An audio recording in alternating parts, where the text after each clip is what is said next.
Hi, I'm Anna from Post Me a Book. Just doing a quick impromptu clip just to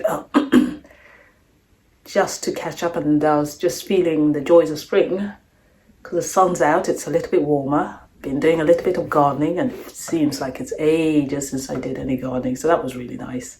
It's not quite spring. It's still a bit too early to say that it's spring here in Sweden, but anyway, sun's out and it's a bit warm. So I just thought I'll just throw out some books that I'm thinking of reading. Borrowed some from the library, discovered some on my bookshelf, I think.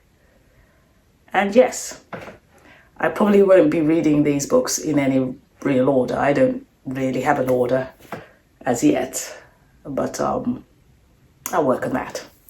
But yes, I can begin with the first book, which is this one. This is Dread Nation. I've already started this book, and I think I read this book because of a booktuber from Coffee Bookshelves.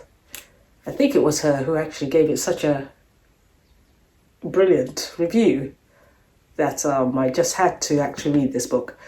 If anyone wants to hear the review, I'll put her link down at the end of the clip, because she did give it a good review, and it is actually a very good book. I think it's a young adult's book. This book is very, very easy to read.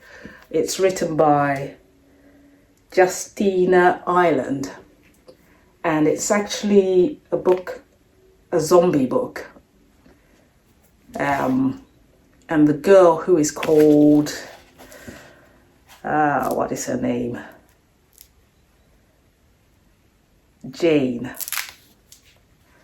She's gone to a school where they have to learn how to kill zombies or defend the land around and about. Now, this book it's a bit different because it's also based in a time after, it's based in the US and a time after slavery has been abolished, but not long after. And Jane is a black girl, and the discrimination is still going on. But the thing about this book is that Jane she must be about something in her 20s, and she's very much a confident girl, a strong and confident girl or young lady. And even though this book is based post-abolishment of slavery, and it's about a black girl, Jane isn't a victim at all. It's very refreshing because she's not a victim at all. She doesn't give any excuses for things that are happening to her. I won't say that she accepts the way it is, but there's nothing of this bitterness that you sometimes get when you read some of these books, that you understand that when it's about post-slavery, there's a kind of... It's hard to describe, but it's just that she herself, she's very much a very strong person.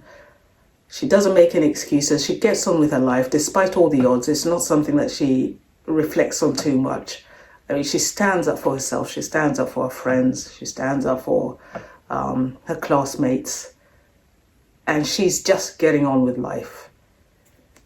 I haven't finished the book, and I'm not going to do a review about it because it's not a new book, and I'm sure people have done reviews about this book. But it is a good, easy book to read. Very, very easy to read. And a page turner for me. So that was that one. Next book, which is, what's this one called? Other Birds. A novel by Sarah Addison Allen. This one I borrowed just because I was in the library again, and in the library English section. And I kind of like the cover. So that's why I borrowed this one. I haven't got so far with this. I've actually started it. It seems to be about a girl called Zoe who moves to a place called Delawipes, I think it is, which is where her mother lived. Her mother's now passed away. Her mother lived in Delawipes and left Zoe her apartment. So the book begins with Zoe moving to Delawipes. And then the day after she's moved in, someone dies in one of the condos, the neighbouring condos. And I think the book is about, it seems to be one of these whodunit books. So it's got to be an interesting book to read. It also seems to be quite an easy book to read. So I'll start with that one, and I think I can read this one and it won't take too long. So that's that one. Then we have The Proud Tower by Barbara Tuchman. This one is not a new book, and I'm sure people have read this book. It's a historical book. I think Barbara Tuchman is someone who writes about history. So it's a non-fictional book. I'm reading this one, I think it's because my husband was listening to Barbara Tuchman on a podcast, and he says that Barbara Tuchman is one of his favourite authors. So I figured I need to improve on my history. So why not read a book that has been given some, I'm sure, 5 stars from my husband. So that's that one. And that would be my non-fiction, because I'm trying to do non-fiction, memoir, science fiction, fiction, perhaps thriller. The only thing I'm not going to put on my list is romance.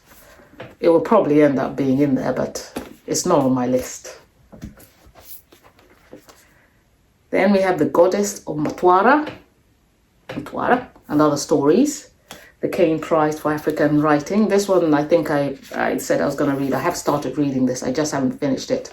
So I'm still getting through this short stories, and they are enjoyable. It seems to be that so far all the stories I've read, I've only read about 4 of them, seem to be ghostly kind of stories, or tales of the unexpected, if you want to call it that. But they are interesting, so I will definitely finish those stories. And the strange, now that I'm talking about Tales of the Unexpected, because there used to be a series called Tales of the Unexpected by Roald Dahl, who seems to have also written a book called Tales of the Unexpected. And I was listening to him. I recently just started watching a series of Tales of the Unexpected, and I think I watched one episode, and he himself, Roald Dahl, began by introducing this one episode, and he said that it took a very long time to actually write this one episode. And he explained that sometimes we think that these short stories, because they're short, are going to be that much easier than writing a long book, but said this is not the case, because you have to write a short story, so that it sort of has a beginning, and it ends in a way that, and it has an end that isn't left hanging in some kind of way where you think there's going to be more.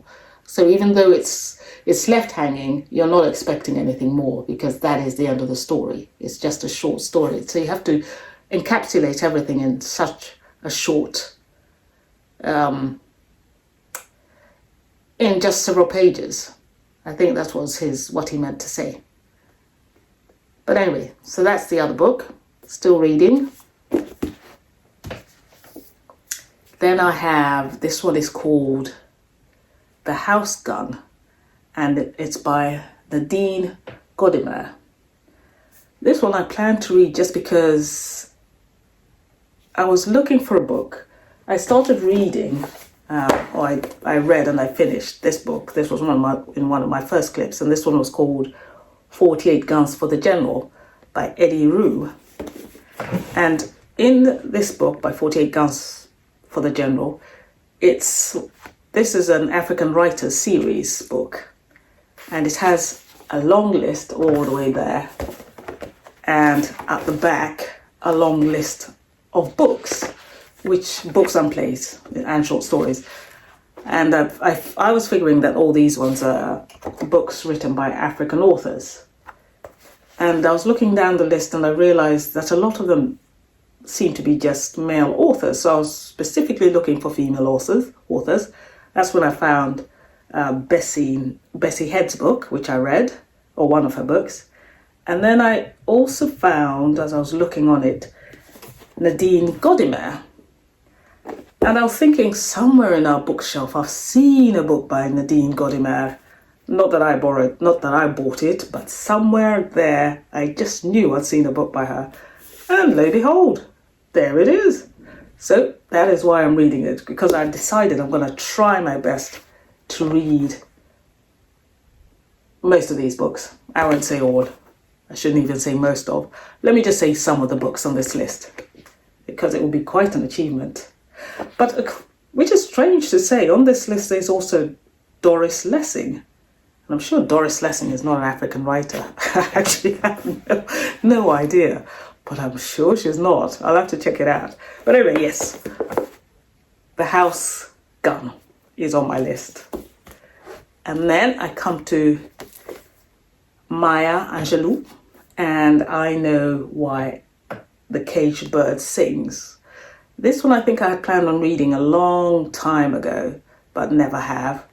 And then there was a booktuber, I forget what she's called, who read this book and also gave this one a very brilliant review.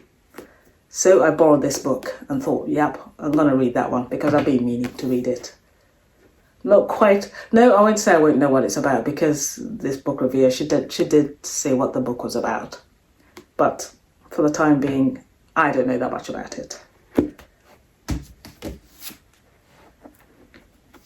Then we get to Anne Rice. Now, Anne Rice, I think it was in my first clip that I talked about her book called Interview with a Vampire, which I thought was excellent back in the day. Excellent book. Haven't reread it since, so that review might have actually changed. But it wasn't there in the library when I was there. This was the one that was there. So I figured, if I can't at least read Interview with a Vampire, let me at least read or try and read another one of her books. This one is called The Wolf Gift, a novel. I'm figuring it's either, let's see, zombies. No, probably not zombies. What is it? And when Reuben Golding, a young reporter on assignment, arrives at a secluded mansion on a bluff high above the Pacific, it's all the behest of the home's enigmatic female. It's at the behest of the home's enigmatic female owner. She quickly seduces him, but the idyllic night is shattered by violence when Reuben is inexplicably attacked, bitten by a beast. Okay,